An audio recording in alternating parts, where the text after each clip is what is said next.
so excited to drink this. Let's do How do we this game. change it quickly? And then Today's and then we episode can- 9. Is that a joke? All right. Oh, I'm so excited for this. Episode 9. I'm Brian, I'm Joe. and this is Survex. Episode 9. Episode 9. Episode 9 lives. 9 lives. 9 lives. 9. 9 is no in German. 9 is no in German, yes. Yeah. How does No. that relate to what's happening, though? Because we know what we're about. We know what's going on. Yeah. All right, got it. Cheers. Do the whole thing. Uh-huh. These ones are the hardest to drink all at once because they're so I know, delicious. that's so good. That was good. But here's the beauty. Thank God. Can we, yeah. Now we can just... I'm gonna sip that. Sip it and savor it. Oh, gosh, so good. Mm-hmm. So what do you call this shot? I don't know. I don't know. Well, it's amaretto, Yeah. Bailey's, Uh-huh. cream, Mm-hmm. and whipped cream Ugh. with some shaved chocolate on it. God, it's so good. Or some grated chocolate on the top. Maybe we should start putting it out to the listeners, what we should call them.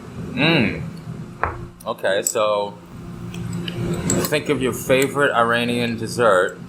Because I feel like we have Yeah. this very niche audience we've developed Yeah. here for reasons yet unknown. Exactly. So the reason I have white paint all over my body Yeah. is I was...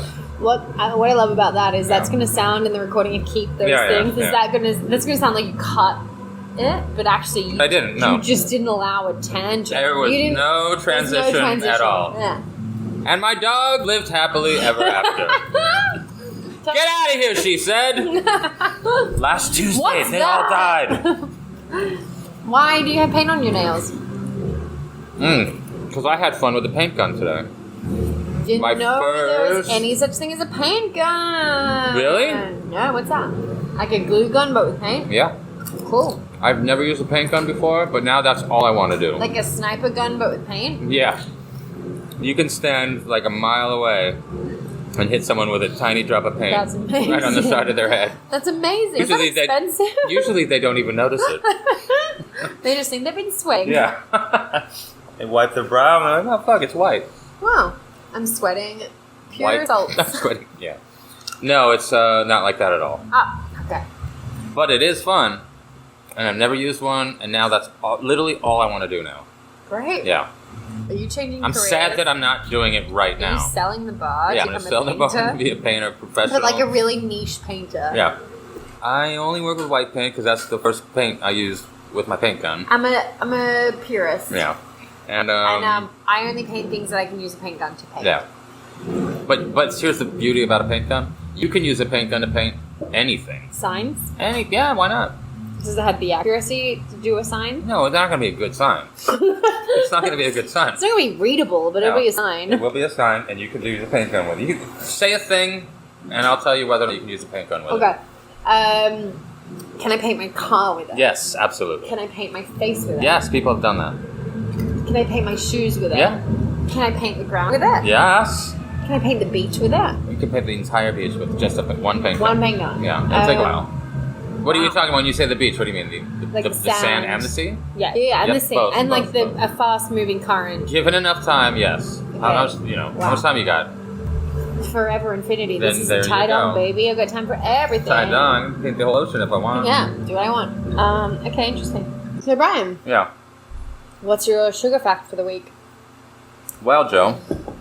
So basically, I think I want to talk about addiction and sugar. Okay. Sugar addiction specifically. Yeah. Before you do, though. Oh, thank God. Because I don't think that's actually what it is. Oh, okay, great. Before you do, go on. Yeah, please. I do want to just Please interrupt. interject with one Please do. topic that I'd like to discuss. Oh, yeah. Do Does you it have mind? anything to do with sugar? Funnily enough, no. Oh. Not at all. But I would Well, still should we just cut? I mean, you can say whatever you want, and then we'll just cut just it. cut it? Because Yeah, we are let's doing a just podcast about sugar. I know. And know what I mean? And I I'm feel very like- aware that just taking us on a tangent is probably not helpful. I don't know if you've noticed, but I've noticed over the last 8 episodes that there has been a tendency to, and this is it's subtle. It's really subtle. You might not have picked up on it. I've been, I've been in the editing room with Max. Yeah, exactly. You So- see what ends up on the cutting room floor. So it's a bit more intense. But I have to tell you, and sharp-eared listeners out there, you might have picked up on this as well. They probably have. They all have sharp ears. sometimes we digress a little bit. Away, So we away from what? Away from the sugar fact. No. Yeah. There have been one or two times when, for example, like I'll start talking about sugar, you will, and then one or the other will interrupt the other one. We never interrupt each other. Well, sometimes. But I would. We'll be here all week, folks. Humor. Humor. It's what we do. Name of the game, kids. It's what they're going to pay us for someday. It's one day, Bailey's is going to sponsor us for a humor. So, anyway, I don't know. It's you know what? Forget I brought it up. I'm stupid. I'm worthless. It doesn't matter. Cut my tongue out, throw it in the trash. Whatever. I'm sorry I brought it up. Okay, interesting. Yeah. Well, I'll try and keep this brief then, so we can go sure. straight into our right sugar into facts. the sugar thing afterwards. Yeah. Thanks. And also, Max, obviously, just cut this out. Everything I'm about to say. Yeah. So, Goes without saying. So basically, this week I was doing some reading about colonialism, just shitty white people in general. Right. And I got to reading about the Australian History Wars. Do you know anything about this? The Australian History Wars. That's correct. Have you? I know all about it. Oh. Is that where a group of Australian scientists built a time machine and went back and waged war on history itself? Very close. Okay. But in fact, remarkably close. Really? I think you might have just read I like the to read. I'm a reader. I've seen his bookshelf. It's very impressive. No, so I'm actually talking about a different Australian History Wars. Oh, okay. So this one refers to an ongoing public debate over the interpretation of the history of British colonialism of Australia, colonisation of Australia, and the development of Australian society until now. It particularly refers to the treatment and impact on Aboriginal Australians and Torres Strait Islanders. Does it sound familiar at all? No. What islanders? Torres Strait Islanders. What is that? The Torres Strait is kind of like the band of islands on Australia's rim. Oh, okay. I did not know that. Yeah. So when we talk about Australia's Indigenous people, it's Aboriginal people, but also Torres Strait Islanders. Two distinct people. Correct. Okay. Who has the more recent vintage? I think they were contemporaries. Oh, yeah. Yeah. Oh, okay. They just come from different parts of the Australian continental shelf. You want to ask more questions? God damn you. Oh, please continue. Okay. So basically, the history of colonisation in Australia is often characterised as one of two things. Some people say it was a relatively minor conflict between colonialists and Indigenous Australians, marked mostly by unintended consequences, like the spread of diseases. People died, but it was an accident overall, not a big deal. Like smallpox. Exactly. Yeah. You guys have that's that? a great example. Yeah, we do. Similar to what happened in the US, I believe. Dirty white people. Dirty white people. Yeah. Interestingly, though, I was reading about this. Yeah. Just more noise to contend with. Cool. Yeah. Is that a full-on plane landing on the sugar factory? Yeah, it's going to touch onto the lawn outside. But I did some reading about it, but they often found that settlers, when they were arriving, weren't infected or sick at all. Oh, so they might have been carriers. So there's different theories about what happened. Were they carriers, or was it introduced as a form of biological warfare? Oh. We don't know. Okay, because in the North America, it's definitely a form of biological warfare. Is that true? Well, that's without question. Because what they would do is that they would, because the North American Indians were into these big blankets that the settlers had. So the settlers some of them would intentionally rub that all over infected people, give them to whatever tribes people came by trading for blankets. Yeah. And then watch them they die. all died. That's not even in dispute. Really? Yeah. Okay. So in Australia's history, that's the point of the history wars, is some of these things are in dispute. Okay. So the second characterization of colonialization in Australia is violent conflict at the frontier, characterized by guerrilla warfare, massacre, dispossession, exploitation, and cultural genocide. The latter is often referred to as a black armband view of history. Like doom and gloom. Very doom and gloom, yeah.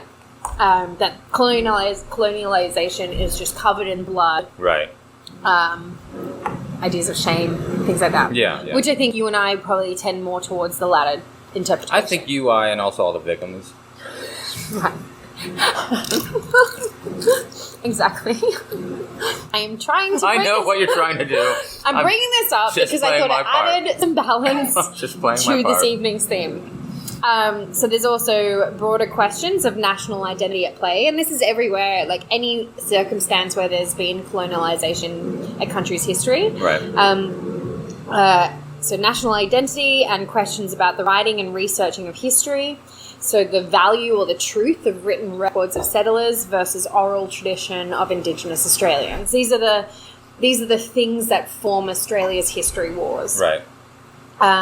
So interpretations of Aboriginal history really came to the fore in what was called the Culture Wars during the tenure of Australia's Conservative coalition government from about 1996 to 2007, where there were calls for education reform and especially a parliamentary apology.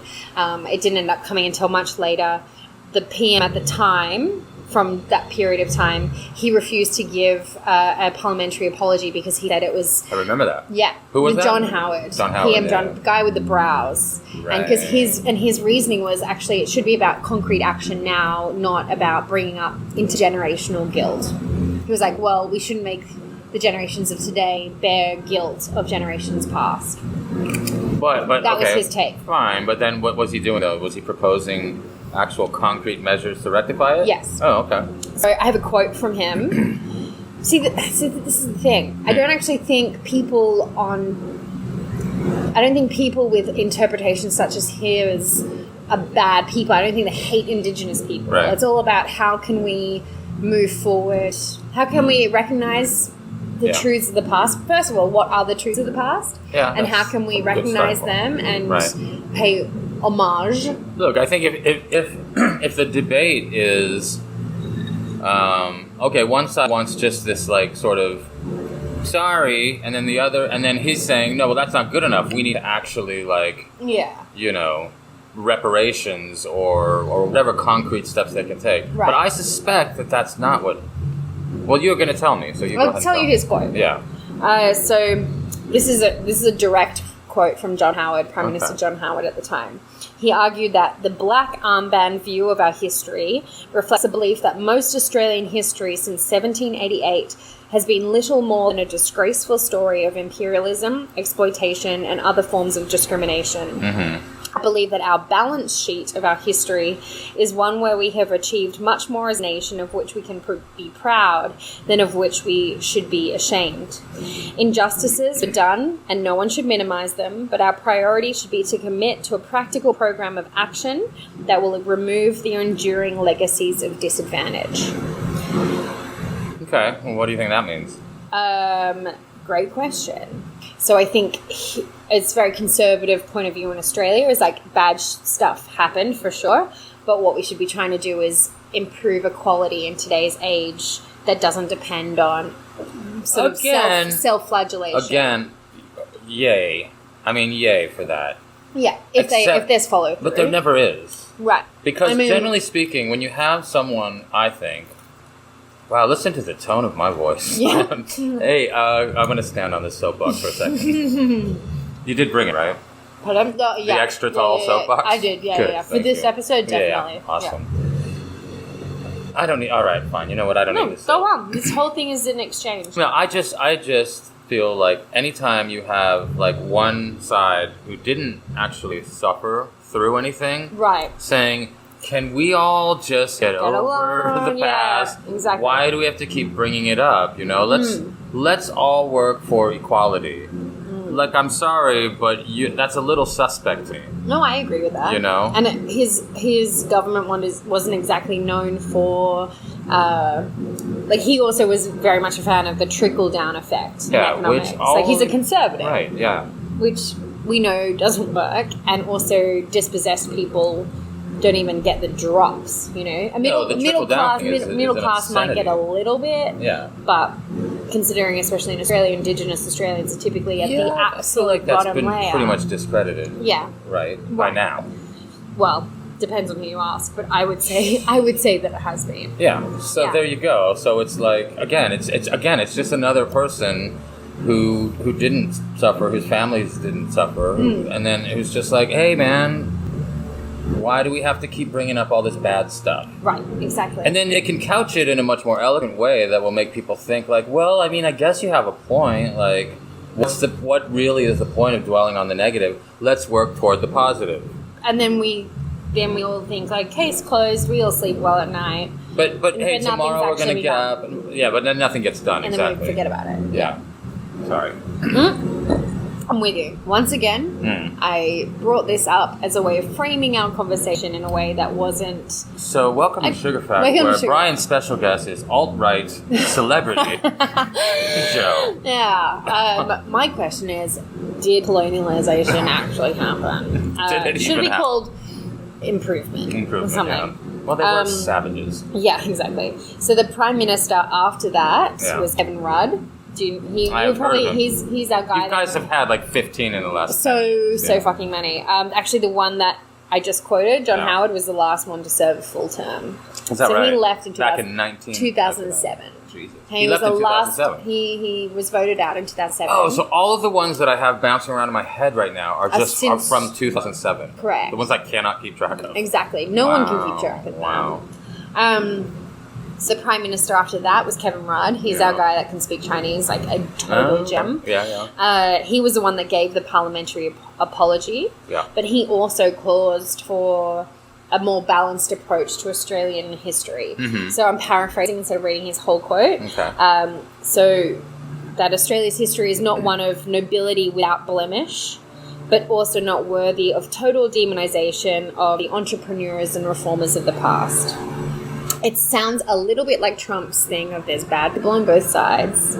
Except, well, actually, that's not true. Yeah, it's not like saying, well, but also Indigenous people bad stuff too. He's not saying that. He's just saying Australia's colonial history has cases of violence, of course, and is checkered with violence. But at the same time, larrikinism, people going to the opposite end of the world. Like, you think about the quality of lives of a settler in Australia at the same time as their contemporaries in England. Was it better? Australia was so much better. Oh, was it? Okay. Yeah. It was so much better. And they survived a lot, and there were famines, and, they built...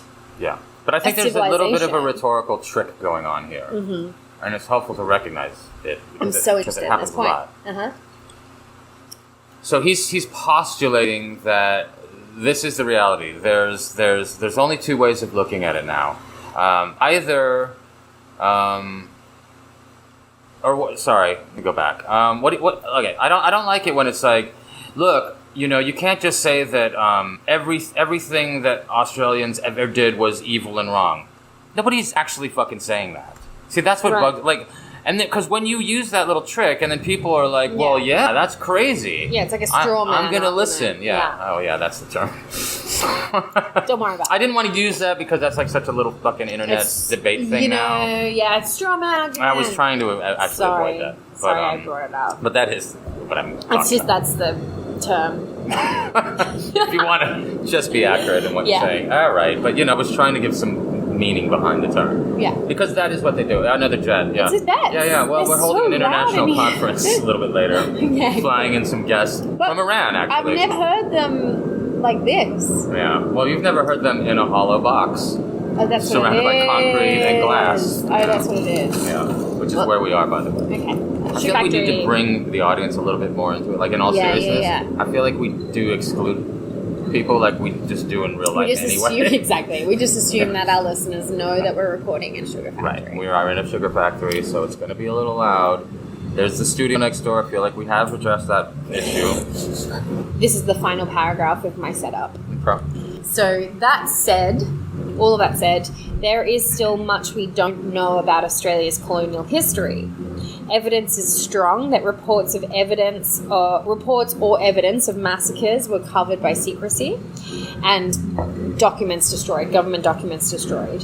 So the counterpoint to black armband theory or whatever is this idea of, they call it white blindfold, where they're sort of saying, actually, we don't know. Right. We don't know a lot of what actually happened. But also I think it's a little bit, from what I read, it seemed a bit revisionist, where it was like, actually, was that a massacre? or we don't actually have the proof or the evidence to say that it was a massacre. But you're saying that in some cases the proof or evidence was intentionally destroyed. In most cases. In most cases. Yeah. Okay. So there was a thing called I got rid of it. It was like native police. They set up a task force, which is basically the old school version of ICE, except it's not for immigrants, it's for Indigenous people. So it's specifically a task force designed to tackle Indigenous issues. Right. And the latest research into this task force puts the number of Indigenous people killed at 44,000 or something. But so much is destroyed. Yeah. Well, I find it's helpful to listen to the people that actually went through the massacres. Yeah. You know what I mean? Like if in doubt, maybe pay attention to what the people that lived through it are telling you. Exactly. But this is also very similar to questions about history, writing of history about, for example, the Holocaust. So we have physical evidence like Nazi documentation and physical tattoos. Right. But a lot of it is based on oral history, oral tradition, which is not problematic within a generation, but over time, oral history, just from a historian's point of view, that's again why it's called the history wars, because they're debating the efficacy of oral tradition in recording history. Yeah, fair enough. It's not about saying it didn't happen, it's about saying, well, what can we actually prove, and what do we accept as proof? Right. So there's evidence that massacres were often shrouded in secrecies and documentation destroyed. We do know for a fact that the Tasmanian Indigenous Australian population dropped throughout the 19th century. By the year 1900, it had dropped by 84%.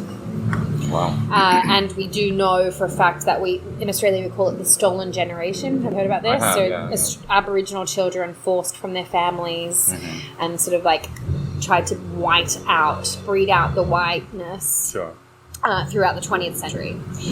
We do have evidence of government and media reports that repeatedly referred to Indigenous people as the, quote, useless or, quote, unimprovable race. Wow. So those things would indicate that there was at least a leaning towards genocide, if not actual genocide. Right.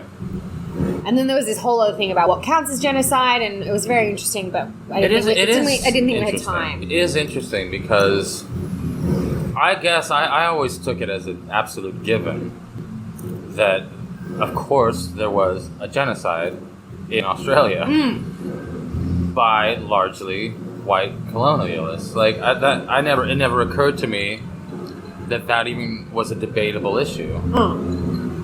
Well, but it sounds like... Did I end up... No, it was on my Kindle. There's that really great book that I read. I think I told you about it, but maybe I should buy it for you for Christmas.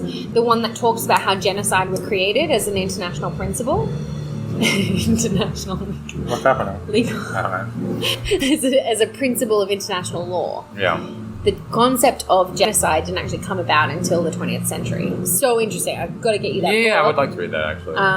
I'll get it for you for Christmas. And we'll put it on the Instagram, guys. Don't worry about it. I don't know. Something to look forward to. So you said you just thought it was a given that there was a genocide in Australia. Oh, no, but it surprises me more and more. And this is it's surprising me a lot lately. Whoa. That was a tidal wave of potato chips. Yeah. Sorry, guys. If you can hear that I'm eating on the podcast. She's dispensing chips. Like we're in some kind of weird behavioral experiment. I gotta quit chips falling through the cracks. Matchsticks. Yeah, no, Ew, these have spider webs in them. You want some web chips? So, guys, I know it's unprofessional to eat while we're talking, but you don't pay me enough, so... Also, it's probably unprofessional to be playing right next to the loudest goddamn band in the whole world. Oh, my God. Okay, what I was saying then. Yeah, you thought it was inevitable. I was always raised that way. I learned that way. But what I've noticed is that, sensitive right-wing white people, I've noticed that the project to muddy the waters and to inject a level of obfuscation and uncertainty into the debate has proven really, really successful. To the point where now younger generations are like, well, I don't know. Let's hear the Holocaust deniers out. Right. And for me, I'm just like, are you shitting me?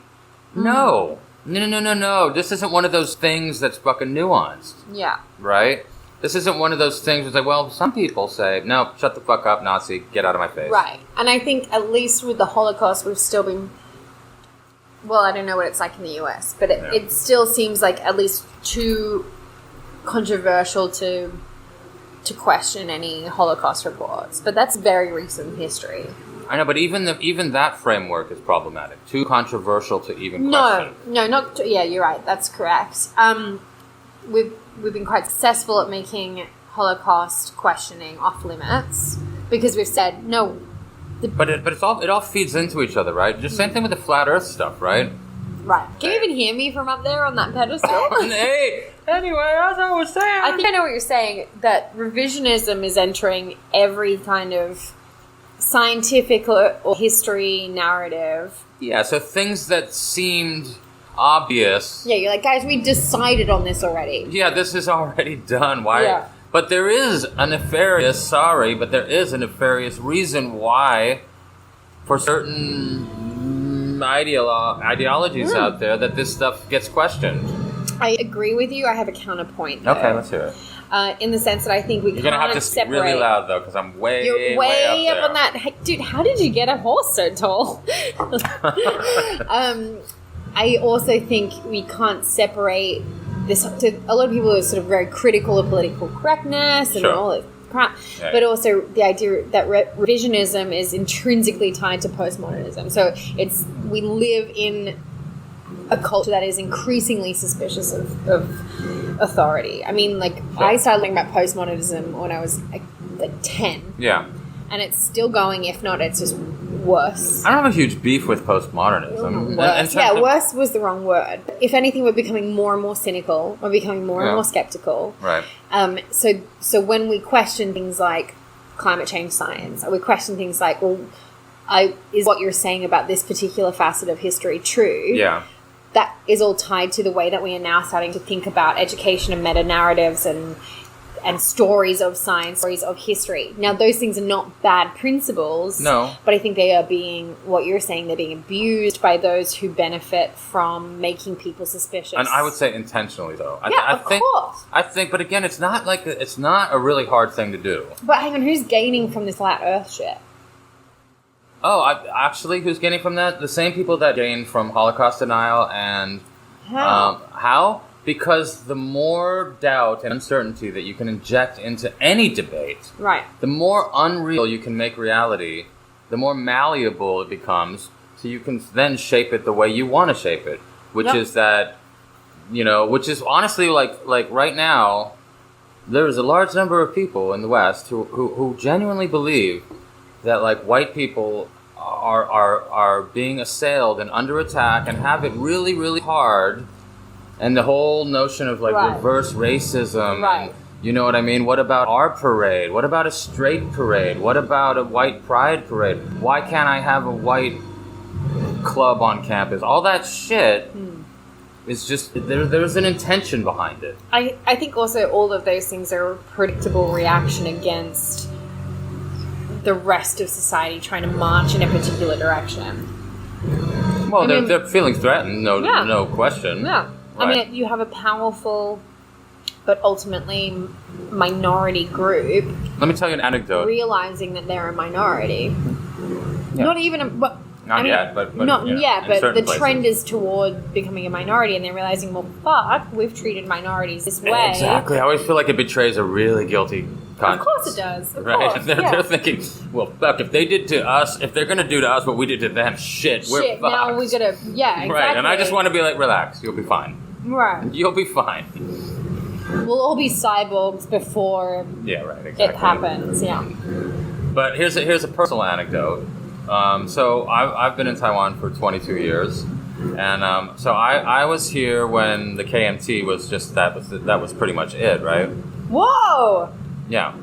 I've never even thought about this. So and then I was here when the DPP, which is the opposition party to the KMT. But anyway, there was a party that was in power for many decades, and then one year the opposition party gained power.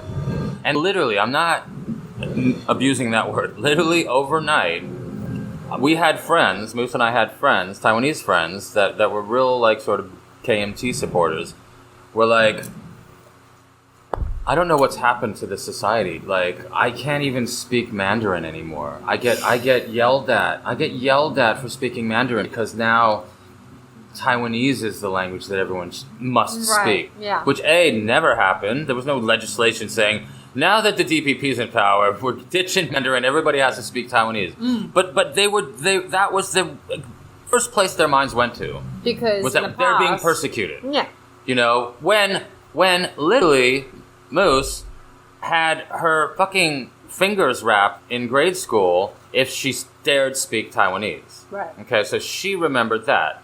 So it's guilty conscience that comes up a lot too. Or it's just like, we kind of secretly remember that we were total bastards. Yeah. That we don't want to be vulnerable because we know what happens to vulnerable people. But none of that happened. There was no one's punished for speaking Mandarin. Really? You go out in the street right now, you speak Mandarin. What do you think? No one's going to say anything. No one's going to be like, speak Taiwanese, motherfucker. Yeah. The DPP are in power now. Yeah. It hasn't happened. Right. It hasn't come to fruition. Right. Which was not the case, though, 30 years ago. Right. People were literally beaten for speaking Taiwanese in class. Right. Well, that was fascinating. Right. That is the whole setup, yeah. Yeah, good setup. Good setup. Right. Can you do Speaking of that, can we practice real quick? God, I'm so sorry. Another digression. Did you not prepare anything? I did. Did you forget or run out of time, and so now you're just trying to get me so drunk I don't realize? Yeah, that would be hilarious. And then because you edit it, you can just like record yours at home secretly. Yeah, with little interjections. Yeah. Oh, that's so interesting. What was his name? Good. I sounds exactly like me. Yeah, thank you. Okay, so similar to you, I also was thinking about colonialism. Really? Yeah. What a coincidence. So I not long ago read this really, really great book by Adam Hochschild. We can double check that. Adam Hochschild. Yeah. Was it by any chance King Leopold's Ghost? The very same. The very same. Have you read it? No, but You should read it. So close to the book, it's crazy. You should actually read that. Okay. That's really great. You trust it with me? I want to just for the record state that it's had some bumps and grinds along the way already. It's fine. So I'm actually, you know what I'm going to do? I'm going to do an audit of damage, and then I'm going to take it. Mark down every page that has... I'm going to take photos of... Small stain on the upper left corner, page 37. Page 49 has a dug ear on it. So Adam Hochschild... Oh God, I thought they were done. Motherfuckers. Hey, he's starting. He's starting. Every week, it's amazing. So King Leopold, he was the king of the Belgians. Okay. King of Belgium. Wow. Thus, the king of the Belgians. Okay, I see how they got that. Yeah, and he had father issues. Don't we all? I do not. You shall do stepdad. Go on. That's not my father. I've got stranger issues. I've got stepdaddy issues. Much more involved. It's different. Traumatic. Great. I'll never not bring it up. You'll never not bring it up. Yeah, it's too Glad fucking funny. Go on, please. Sorry. So, he really needed to prove himself in the eyes of his father. He was a bit homely. Okay. I think that played into this, a little bit of this, actually. How can a king be homely? Well, look at him. I mean, his face is on the cover of the book. He's a bit homely. Okay, go on. Anyway. So anyway, and also like the other European powers at the time, and what is the time you ask? I hear you ask. What is the time of that time that you're talking about? At the turn of the century? Turn of the century. Let's leave it at that. I don't know the exact date. Turn of the century. Oh, the exact century. So all the other European powers, Germany, France, you know Europe. You're familiar with the countries of Europe. Yeah, you don't have to listen to me. Yeah, you know all the Liechtenstein, Spain, Portugal, the countries of the Mediterranean Italy, and the Scandinavian countries, Denmark, and the Britain-based countries, and England. That's not my drink. That's an Norway, ashtray. Yeah. Sweden. Got it. Finland. Switzerland. Thank you. Turkey, does it count? Moldova. The eternal question. Moldova. Thank you. No, it's not. I don't think it's Moldova. No, I think it is. Jesus, I'm choking on chip dust. So we still want your sponsorship. Chips. Go on. Chips. What's the name of these chips, by the way? Just chips. Oh, just chips. Just hey, chips. chips, if you're out there, We'll give you a plug. You. Salted that one chips. looks like that's UN. I think it's just Lay's. I mean, Lay's is the most famous one. Yeah, but Oh wait, what is it? Oh, the character. something UN. Hua. Hua Yuan. Hua Yuan. Is that Hua? It is Hua. It's one of the Huas. Oh, Hua Yuan. There's a lot of Huas. Well, Hua Yuan chips. Hit Hua us Yuan up. chips, if you're listening. So, Leopold, he was like, look, man, Germany's got colonies, Britain's got colonies, France got colonies. What about Belgium? We don't got anything. Right. You know? And this was that time. I get it. The scramble. Keeping up with the Joneses. The scramble for Africa. Okay. Did you just invent that phrase? No. No, I knew. Aw. No. So he wanted a piece of the pie, and actually it turned out the parliamentary government of Belgium at the time were like, dude, shut the fuck up. We're It's not our Belgium. jam. Yeah, Yeah, we're not doing We're that. landlocked. It doesn't make any sense. So he was very persistent. And Wait, he was is like, Belgium landlocked? No, it's not. Nope. Nope. Max, cut that the fuck out, Max. No. You know what? If we can keep my entire culvert screed in, Max, cut it out. believing the fact that Joe had no idea that Belgium was not landlocked. Fuck. I got it confused with Luxembourg. Mm-hmm. Go on. We apologize for all the Belgian listeners. Sorry, by the way. guys. Well, I don't. Joe does. She's bringing out the whipped cream. When in doubt. I'm comfort eating at this point. I hope that's that one. Good one. Is the good one? Good one. Okay. So he did. He was like, he was like, all right. Well, if the Parliament won't back me up, you know what? I got money. I'm the king. I'm the king. We're buying the Congo. Okay, that seems. And by we, I mean reasonable. me. Yeah. It was the only colony in private hands. Like he literally was like, I'm taking the Congo. That sounds a lot like, not quite the same, but at the moment there's a story going around that Trump wants to buy Greenland. Yes, there is. Sounds a bit like that. Okay. A little bit. Go on. Go on. Continue with the funny little story. Sorry to bring contemporary politics into it. Also, he never visited the place. 23 years He just bought it. he ruled the place. He never visited. Wow. Yeah. Sounds about right. Because he to was me. just content to own it. Yeah, right? he just wanted to have He just it. wanted to have it. He wanted to put Belgium literally on the African map. And the Congo is huge. Gigantic. Yeah. So it makes sense that he wouldn't. Think of the biggest thing. What's the biggest thing? Apples. Bigger than apples. Yeah. Oranges? Bigger than oranges. A bag of oranges. But I feel like you've already said the biggest thing, right? You can't... Apples. It's not, yeah, apples. Apples Yeah. are the biggest thing. This is bigger. Congo's bigger than apples. I think it's bigger than all the apples. Whoa. Yeah.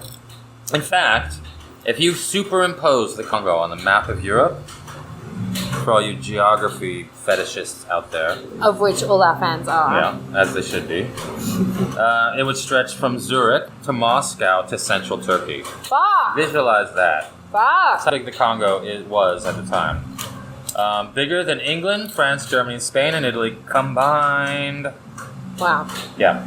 So initially, he wanted to extract ivory from the Congo. Okay. That was a big thing at the time. Imagine a world before plastic. I can't. What do you use, for example, if you wanted to make a thing out of plastic, like a bowl, plastic bowl? Plastic. Yeah, but you can't. There is no plastic. I can't imagine. Ivory. Whoa. Just make it out of ivory. Ivory was the plastic of the 1900s. Wow. At least it was biodegradable.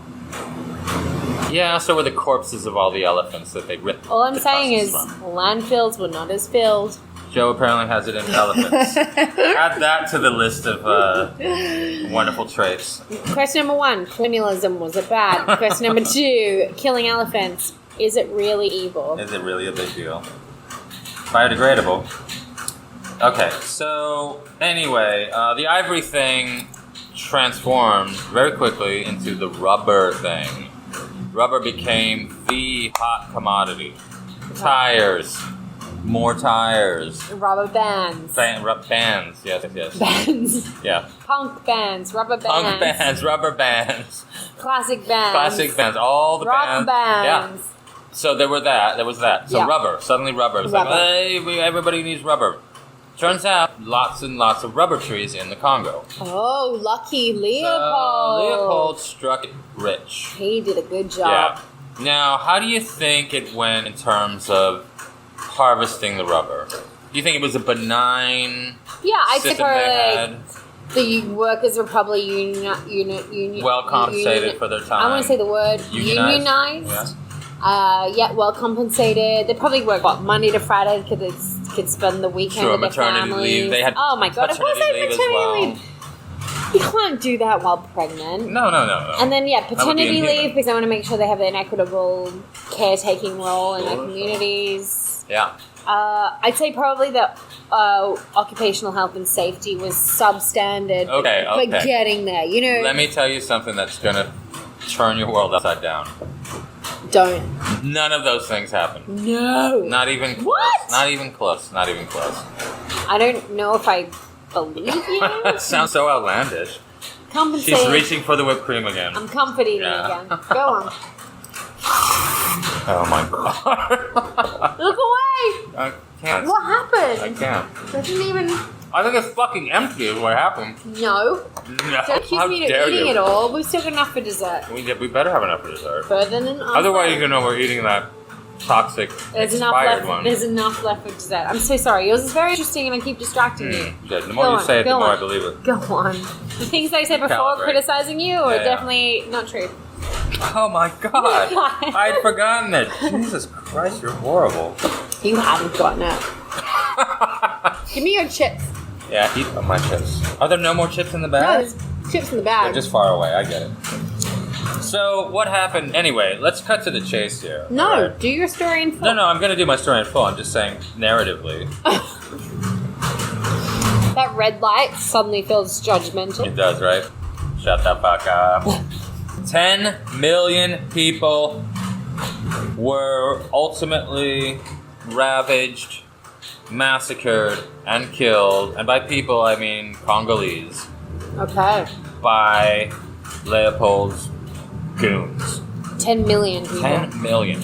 That's a lot What's of fucking the people. proportion of the population of the DRC at the time?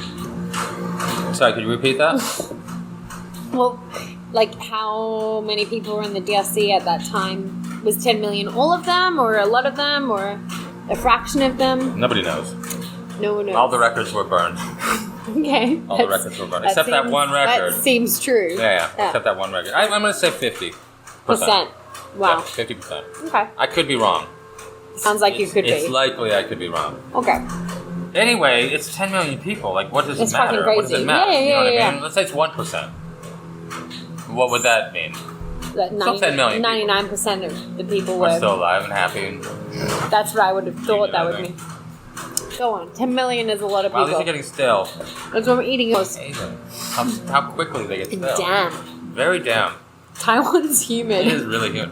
You can't leave a chip out longer than 4 hours before it gets just so What is this country coming humidity. to? Here's an interesting thing. People back in Europe were aware of the atrocities. Oh, let me tell you about the atrocities, by the way. Please. So they established rubber quotas for these poor people out in the jungle. Like the guys would come in, the Belgian guys would come in, set up a little perimeter. They made people sign these like contracts. And now keep in mind, this is written in a language that they don't speak. Right. First of all, it's written, and a lot of these tribes, they didn't even have written language to begin with. But then some dude shows up and is like, "Oh, we want you to sign this." What? Okay, I don't even know what that means. Yeah, you know? And it's exactly. like X or whatever, right? And the conditions were it was insane. It was like, the aforementioned agrees to give up, all, basically it was like all rights to anything forever till the end of time in return for some cloth. I'm Right. not even really exaggerating. It really was that, like, ridiculous, right? For like one sack of cloth, you agree to work for us until the end of time. Yeah. And also with a smile on your face, blah blah blah. Yeah. Keep it cheery. Yeah. And so X marks the spot. Jesus. You signed this. Sorry. It was back in, it was 100 years ago. So bullets were kind of scarce. It wasn't a situation where like someone could just go run out into the jungle and just shoot everybody, right? They needed like their bullets were scarce. So what they started implementing instead was like severed hands. Ew. Yeah, so it was like proof, and what I mean by they, I mean like you're like this, you're like on the security detail for making sure the locals fulfill their rubber quota, right? Any kind of disobedience, intransigence, anything of that nature. Good word. Rather than shoot them, just lop off their hand as proof. Yeah. And so then this twisted like black market economy developed in severed hands, because it was a way, like if there was a village they knew they weren't going to meet their quota, like instead of like everyone getting beaten, it would just be like, let's just give them some hands. And then the overseers would be fine with that, because they'd be like, wow. Okay, we can turn those hands into our guys that are higher up. Ew. Yeah, man, it's brutal. I have a picture. Ew. Yeah. But here's the thing, also. So word got out fairly quickly to the people of Europe, and then there was some condemnation from England and from France and whatnot, right? But the thing is like they were doing the same shit elsewhere. Yeah. They were equally barbaric. Germany and Namibia, like there wasn't even a pretense of like, well, we need it for the rubber or whatever. It was just like, we're just gonna be bastards. Right. So anyway, so that was the thing that was happening. Like lots of condemnation from hypocrites. But then this got me thinking about another thing. And now, is the soapbox still around? Is what? The soapbox is still available? Do you want me to? Let me just get it. I'll get it out of its case. Box. Yeah. Case. So Case we put the soapbox in a box. I like the symmetry. Yeah, it's nice. Go on, while I'll hack it. Okay, good. No, but here's the thing. So, what I find annoying a lot of times is when people say, "Oh, those were different times." Yeah, but there was condemnation at the time. Yeah, that's the thing that always gets me, right? Like with the slavery issue in the States, right? Well, those were just the times. But I'm like, but there were like contemporaneous abolitionists from day one. And not just like one random dude. Like there were lots of people that were like, no. Yeah. This is wrong. Yeah. Right? And the same thing with this. Anyway, there was a guy wrote a long, lengthy open letter to King Leopold. At the time, said, this is wrong. This is wrong. What you're doing here is barbaric. It's savage. It needs to stop. So anyway, that's just a diversion to the whole like, oh, those were different times argument.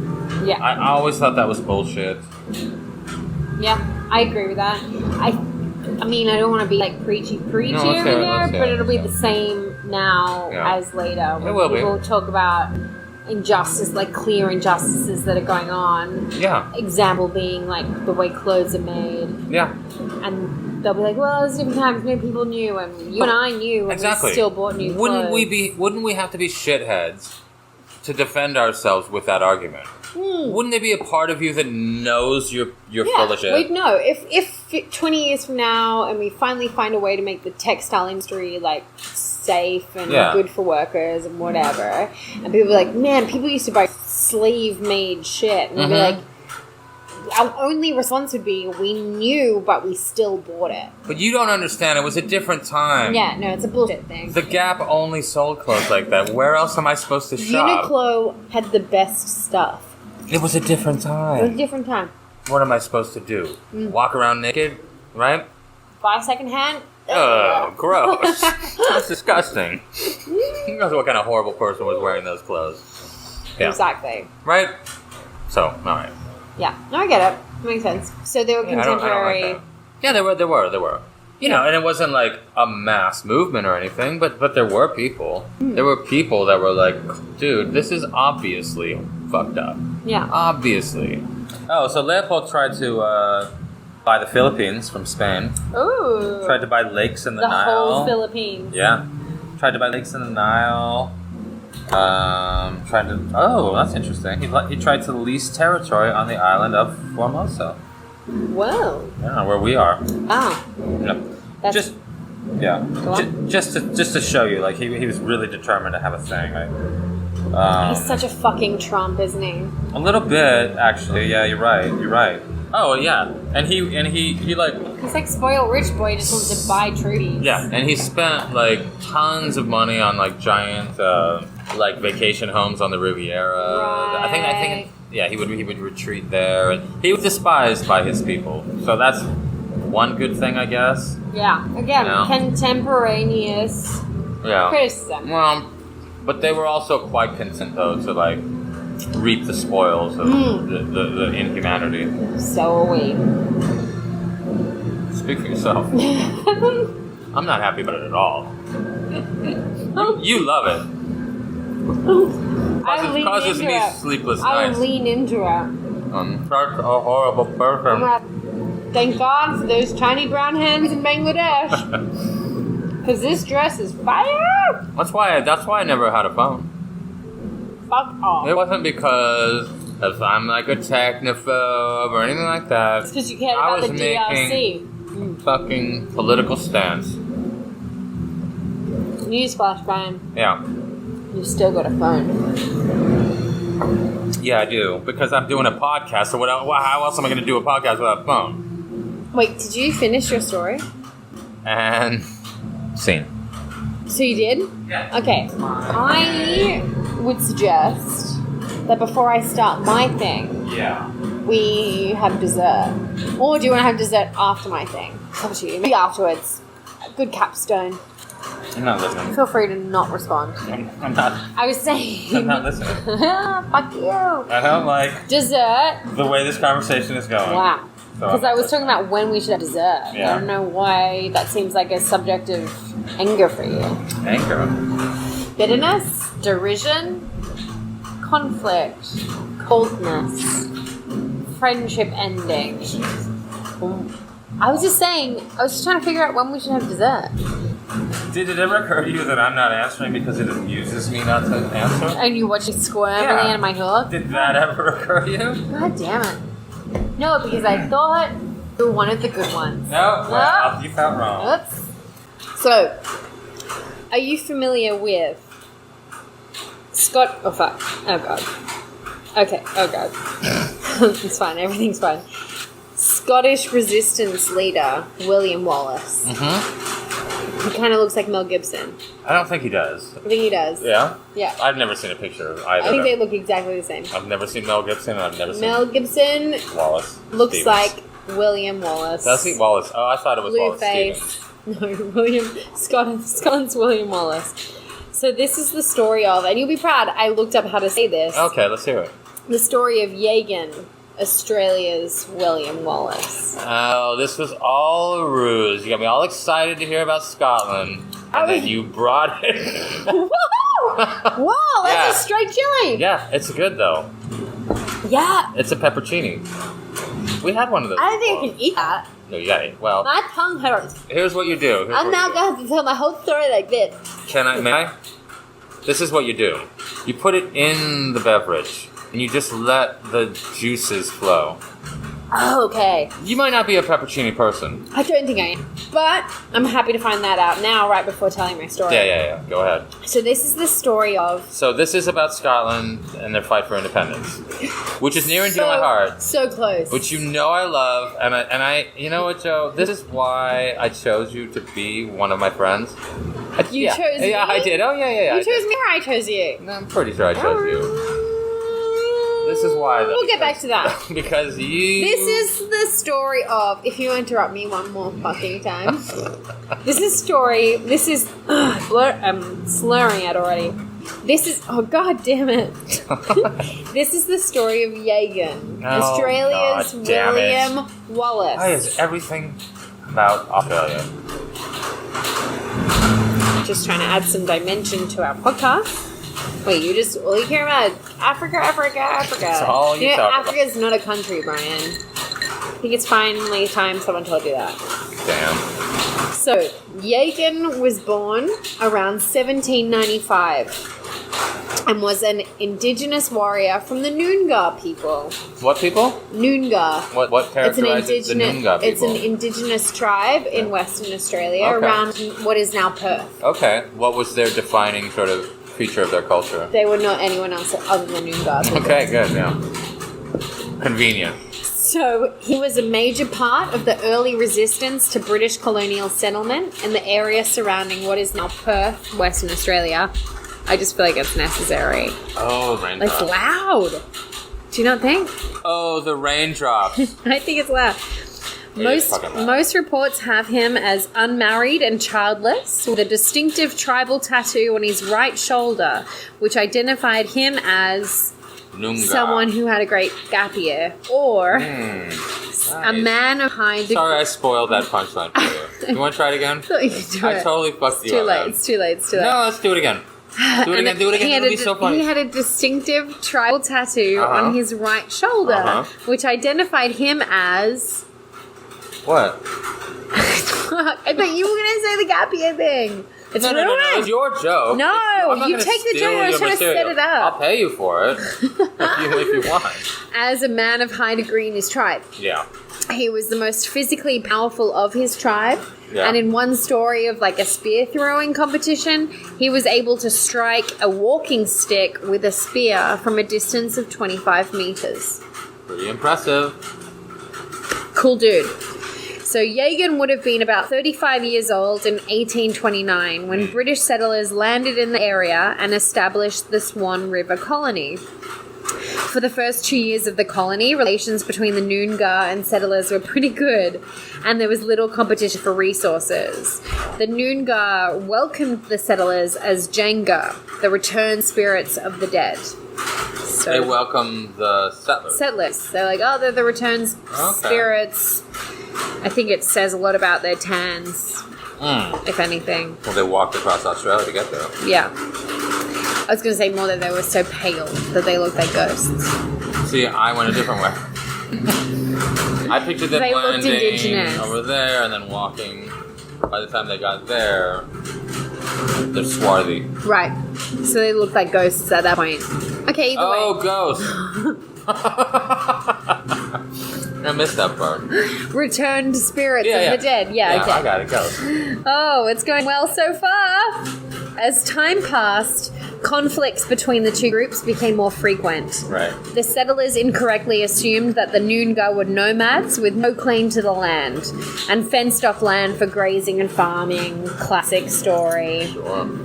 Denied access to their traditional hunting grounds and sacred sites, the Noongar began to raid settlers' crops and killed their cattle. They also began to take flour and other food, which was a serious problem for the colony. At the same time, the Noongar practice of fire stick farming, where they set fire to the bush to flush out game and encourage germination of undergrowth, threatened settlers' crops and houses. Yeah. In December 1831, Yagan and his father led the first significant Aboriginal resistance to white settlement in Western Australia. A farmer's servant ambushed some natives who were raiding a potato patch and killed one of Yagan's family group. And so, according to Noongar tribal law, a murder is avenged by killing a member of the murderer's tribal group. So a servant killed...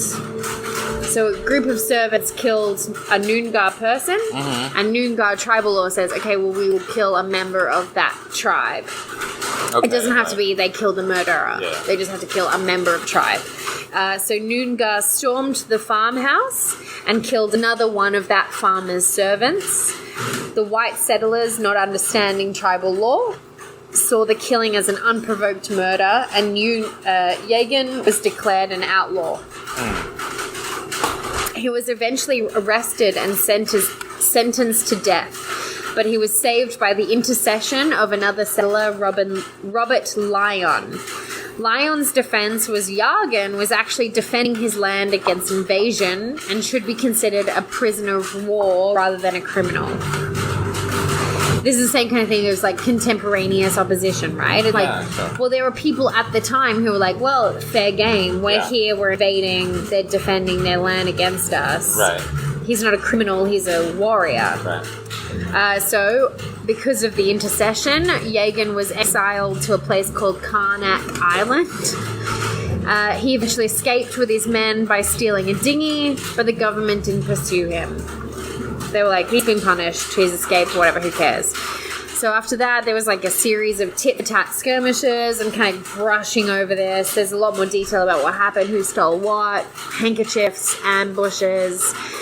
Eventually, a reward of £30 was offered for Yagan's capture, dead or alive, which is in today's money $37.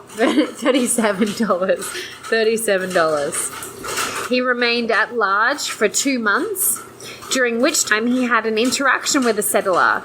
And the settler says basically... Sorry, you know what? I'm eating corn. That's why it sounded like that. I'm eating corn. There's a couple of things. I'm eating corn. That's why I sounded like that. And also, it's raining. That's what the sound of so that loud. is. It's very loud. I wonder what it's going to sound like. Well, with our new microphone, probably nothing. Nothing, because it doesn't pick up anything. Exactly. Other than our voices. So basically, during the 2 months where Yagan was like wanted dead or alive, he was on this settler's farm and they had an interaction that the settler later paraphrased. Basically, he gives this like explicit English description and they're like, well, he probably really more picked up on the vibe of the conversation because he could speak fucking Yagan's language. Which was what? Noongan language. Nunganese. Fuck you. Nunganese. Nunganese. And so the paraphrasing was, you came to our country, you have driven us from our haunts and disturbed us in our occupations. Yeah. As we walk in our own country, we are fired upon by the white men. Why should the white men treat us so? Right. So Yagan, warrior, defending his country, his land. You know, this is amazing, by the way. He makes a good point. The corn's good? The story is good and the corn is good. Cool. Can't tell which one is better. Another 2 months later, two teenage brothers, William and James Keats, were herding cattle. Two teenage brothers, William and James Keats, were herding cattle when a group of Noongar approached on their way to collect flour rations. The boys decided to kill Yagan, who was part of the group, to collect the reward. Wow. And Yagan was shot by William and died. There was a fight, and William was speared to death, but his brother James escaped across the river. When he returned with some settlers later, they cut Yagan's head from his body and skinned his body to keep his tribal markings as a trophy. His body was buried a short distance away. Yeah. James Keats claimed the reward, but his conduct was widely criticised. A local newspaper, the Perth Gazette, referred to Yagan's killing as a, quote, wild and treacherous act. It is revolting to hear this lauded as a meritorious deed. Right. Keats left the colony the following month. It's possible that he left in fear of being murdered in tribal retaliation. But he got his £30 though, so... Oh, he did get the £30? Yeah. All right. After being smoked and preserved, Yagan's head made its way to London to be studied by a phrenologist. Wow. Do you know what phrenology is? Oh, yeah. What is it? Measuring the head to pointing out, like, the personal characteristics of the person. Exactly. And usually so this... it's been closely aligned with eugenics. Yeah. It's racist. It's not good science. Yeah. The conclusions of the phrenologist were, quote, consistent with contemporary European opinion of another one? Indigenous Australia. Stop interrupting me! It's so good. You didn't even eat it. I ate it. There's so much corn left on the cob. Really? Now I gotta go. All right. Yes. So this phrenologist... his conclusions were, quote, consistent with contemporary European opinion of Indigenous Australians. Right. So obviously he was like, Yagan is substandard intelligence. Yeah. Based on no science at all. Later his head was put on display in Liverpool Museum until it deteriorated and eventually it was buried in a nearby cemetery. Huh. So calls for the return of Jagen's head began in the early 1980s. Because it's an Aboriginal belief that because Jagen's skeletal remains are incomplete, his spirit is earthbound. The uniting of his head and torso would immediately set his spirit free and continue its eternal journey. Okay. One complication, though, was that his head was buried, like, near Liverpool under its... I'll paraphrase. Basically, the museum buried his head and this other mummified shit. They buried a whole bunch of stuff. And then a nearby hospital buried, like, 22 stillborn babies on top of the grave. Okay. Like, it was like this mass grave. Right. And so when they started with, like, we want the head back, there was this whole thing of, like, well, we can't give you the head without disturbing all of these, like, baby bodies. So eventually what they did was they did this, like, engineering scanning shit, and they built a grave next to the grave and then dug sideways through. Wow. Took the head out without disturbing the babies, and then his skull was free. It's interesting that they had to go through all that trouble not to disturb these precious, precious babies. Who were dead. But also, what? Well, I mean, I'm just a pragmatist. I was like, it's just dead. Who were these dead babies? They didn't. No one cares. They're in a mass grave. No, but part of. No. I'm all right. Unless I've missed. You're making a colonial point that the babies were more important than an Indigenous person. Yeah, I feel like there's a lot of effort. You know, a lot of like, you know, concern about these dead babies. Yeah. But when it comes to this guy, they're just like, well, there's no way we could possibly... Yeah, we dumped him in this mass grave. Right. We can't give it to you because we'd be disturbing these dead babies' bodies. Right. I feel like ideally it's good to care about both. However, I'm in the camp where I'm like, let's be realistic. They're dead body. Like, I don't know. Oh, yeah, me too. They're dead bodies. Just take the head out. But anyway, they did this whole thing. And they did an adjacent grave. They got his skull out. It was this whole big thing. Very commendable. Jagen's skull was eventually handed over to a Noongar delegation. The group of Noongar elders came over to England. So the Noongar are still around?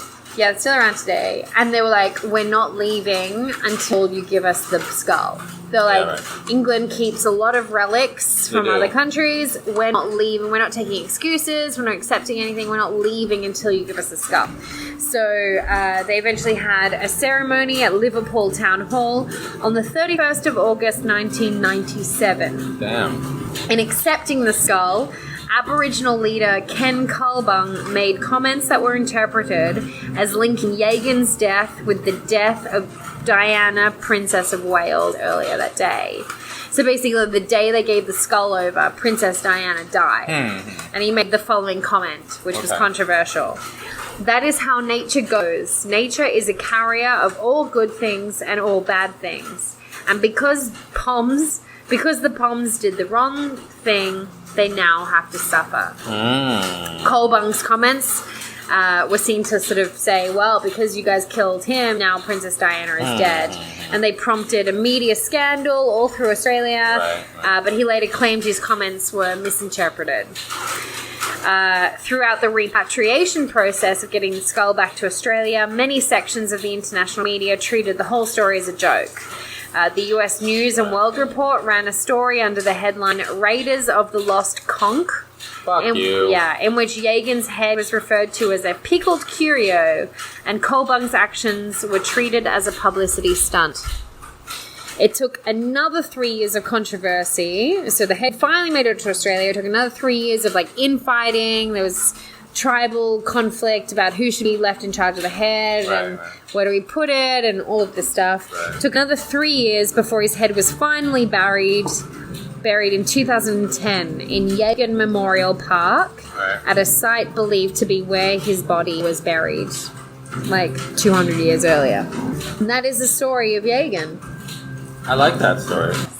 So Brian, do you have a sugar fact for this evening? Yeah. What's your sugar fact? Have you heard of Nina Peterson? The name sounds familiar. Well, for those of you who don't know, Nina Peterson is one of the world's most successful sugar babies. Wow. You mean sugar babies like what? It's a girl. Yeah. Who finds a sugar daddy to take care of her. Okay, so it's kind of like a financial. So you got arrangement. yes, exactly. So you got your like sugar daddy, and then you got your sugar money, baby. and she's like the, sugar daddy is the babe factor. Yeah. Are you gonna let me talk? Sorry. It's my sugar fact. So she's the world's most successful sugar baby. Yeah. So sugar babies are the partners of sugar daddies. Sugar daddy. Did we just talk about this? Yeah. No, we have. Go on. Anyway, she claims to have earned about $1 million through her sugar babying. Wow. It's crazy. That's a lot of money. Ah, man. It's so funny. I almost did this. I actually almost did this. No, you didn't. No, I really did. This fact? Yeah. No. I totally did. What? I was like, I'm going to just go on this. a real tangent today. I went through, and then I ended up in some weird places. Yeah, me too. I right? did the Because then you go to sugardaddy.com. I did right? Today. Yeah. I did the exact same I thing. went to some weird fucking gross. places, yeah. She's had her breasts done 4 times. They now weigh about 8 pounds. Is that a lot? Is that heavy for breasts? I think so. I don't know how Is much that heavy for breasts? should weigh, but they're massive. Hold on. They're like H. Hold on. Check how much yours weigh, Brian. I think it's an ounce. It's like huge. 8 pounds seems in the video. like just like they're just so clearly not for function. Right. That's the whole fact. Many cereals for children, such as Fruit Loops, contain 1 spoonful of sugar for every 3 spoonfuls of cereal eaten. Yeah. It's interesting. That's because you wouldn't necessarily put those 2 things together. Those are 2 separate sugar facts. Because is that tomorrow's? Well, I was gonna not do the sugar baby fact. I was gonna be like, I almost did a sugar baby fact, but instead here's my real fact. You know, I prepared to. Yeah. I prepared to because I didn't feel good about the first one. But you felt better about the second one. But you felt the second one. Yes. Really? Yes. Many cereals for children, such as Fruit Loops, contain 1 spoonful of sugar for every 3 spoonfuls of cereal eaten. Yep. Full stop. How do you use that? What do you do with that? I don't know. It was on a list of facts about sugar. Okay, well, And I wasn't feeling good about my sugar baby fact. I like the sugar baby thing. Alright, well fine. That's my fact. That's your Anyway, fact that you just read. That's my fact. Do you want to ask me if I have a sugar fact? Yeah. Do you have a sugar fact? I do. Yeah, what is it? Consuming sugar is a way to calm down. Did you know this? It's a way to calm down? Yep. Okay. So while some might smoke a cigarette when stressed, Sure. others grab a donut or some fast food to rely on the feel-good effect of sugar. Apparently, turning to sugar in order to cope with life stresses or other issues is a psychological symptom of sugar addiction. Sugar addiction? That's a real thing. That's not a real thing. It's a real thing. This is a quote from Anderson and Sternlick. So, you know who they are. Sure. This is their quote. Indulging in sugar to acquire such emotional relief is extremely unhealthy as it does not allow the individual. Wow, I'm more drunk than I thought I was. Quote. Direct quote. This is a direct quote from Anderson and Strelick. Yeah. Indulging in sugar to acquire such emotional relief is extremely unhealthy, as it does not allow the individual to feel their emotions or deal with them properly. Do you turn to sugar as an addiction, Brad? I'm not a big fan of sugar, to be honest. Really? Yeah, not really. Interesting. I find I gravitate more toward the savories, your turmerics. Do you? You're like, I'm worried about life, I'm just going to get a spoonful of turmeric. Generally speaking, that's what I do. Right. Yeah. I'd say that's similarly unhealthy. Turning to turmeric? Don't look at me. Look away. I need to see a dermatologist. Just breaking out. Oh, God. It's out. disgusting. I don't know what's going on. No? Well, go on. Do go on, because I know there's more. That's the end of the fact. Was it? You got like 5, 6 facts here. What do you mean I've got 5 or 6 facts? There's like a list of 6 facts. Because they're all part of the same sugar fact. That's what I'm saying. Is there more? That's 6 sugar facts. No, it's just part of the same one. It's so many. It's not. I'm not doing that. No. Okay. I didn't get paid enough for this shit. I'm not going to read 6 separate sugar facts and get paid as if it's one sugar fact. Fair enough. I know my rights. Well, let's do the outro. Okay, how do we do this? So Brian. Yeah, Joe. Cool sugar fact. Thanks. Well, you were the last one to speak, so I think you're just congratulating yourself. Sorry. Hey, Joe. Cool fact. Brian, where can our listeners find us? They can find us on Instagram, Spotify, Facebook, Yahoo. Why not? And Google. And Google. Just YouTube. the whole of Google. And YouTube. Are we on YouTube? Yeah. Well, soon. That's cool. I didn't know that, but... Patreon. You're listing real things. It's freaking me out. What the fuck? Wow, solid social media knowledge. Okay, cool. That's really, really cool. Thanks for listening, guys. Thanks for listening, guys. And as always... Find us in real life. And also like us. And also like us in real life. Find us in real life at 2375 Chestnut Lane. 3rd house from the left. Our doors are always unlocked. I didn't realize we wanted to be found. I thought we just wanted to be liked. I thought that's what it was. I thought it was Find Us in Real Life. I thought it was like us. Oh, in like real us. life. Oh, like us in real right. life. Like, like us on Instagram, like us on Spotify. Yeah, don't go looking for us. Follow us on those platforms. Follow us on Instagram. Yeah. Follow us on Spotify. Follow us on Spotify. Don't follow us in real life. Well, from a safe distance, I feel like it's okay. Follow us from a few paces. A few paces, you can follow us. Maybe over time we can become friends, but not immediately. You're going to have to do something extraordinary, though. You know what I mean? we're full. Our dance card's quite full. Yeah, but if you do something out of the ordinary, if you impress us, I'm a big fan of... Being impressed. I'm a big fan of being impressed. Yeah. It's one of my favorite things. Yeah. I love being impressed. I do too. So impressive. It's really impressive. Thanks, guys. Sorry again about us.